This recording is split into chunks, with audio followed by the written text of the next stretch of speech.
and gentlemen. Thanks for your service and congratulations on your nominations. Mr. McCord, I appreciated our discussion yesterday, and I know you've already talked about it, but I just want to reconfirm, your work on the National Defense Strategy Commission, I think, is much appreciated. A lot of us have looked at the recommendations of that commission and have really guided us in a lot of what we've done here in a bipartisan way on the committee. As you know, that commission focused on a 3 to 5% annual increase. And you mentioned to me yesterday you generally agreed with that. Is that correct?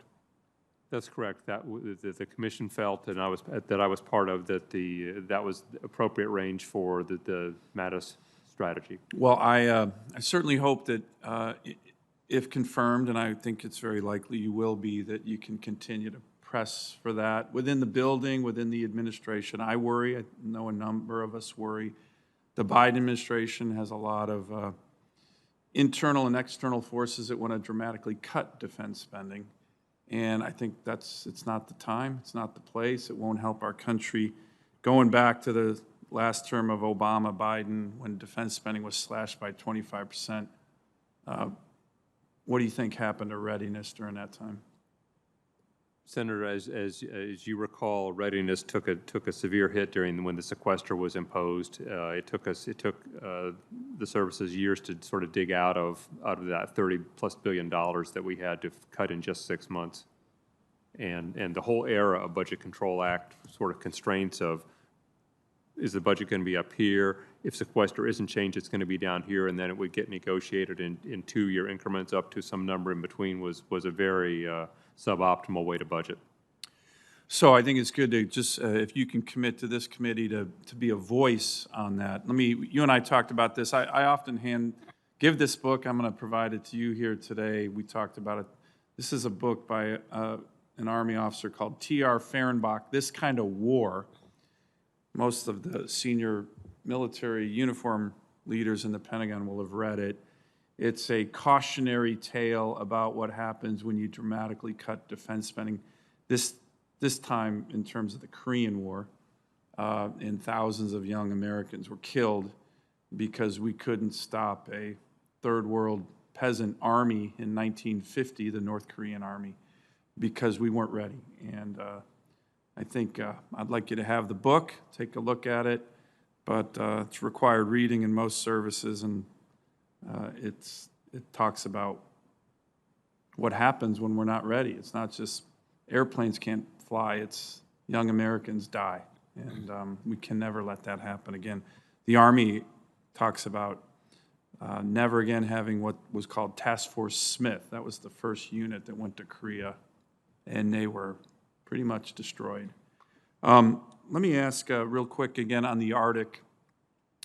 This committee in a bipartisan way has been very focused on our strategic interests there, the need to build up our forces there. The Secretary Austin, the Deputy Secretary Hicks have both committed to me in their confirmations to fully resource the new Arctic strategies that are coming from the services. Can I get your commitment on that as well? Yes, Senator. The Arctic has certainly elevated in importance in our thinking and policy thinking. I would need to get more information in terms of how it has moved into a budgeting structure without a unified or sub-unified command, as most other ways that we focus have. But yes, I would fully support the strategies of the Secretary and the Deputy on the Arctic. Great, thank you. Mr. Moultrie, let me ask a question. Now, this used to be so non-controversial that I wouldn't even ask it. Now we're starting to get hesitation, kind of equivocating. The DIA official, when he was up for his confirmation a couple of weeks ago, in my view, completely whiffed this question, which is a pretty much Intel National Security 101. Is it better for the United States' national security to be a major energy superpower? That means that we produce world record levels of oil, of gas, of renewables. We are now at that stage. Everybody used to say, of course, Senator, having a net exporter of energy is critical. What's your view on that? Senator, I believe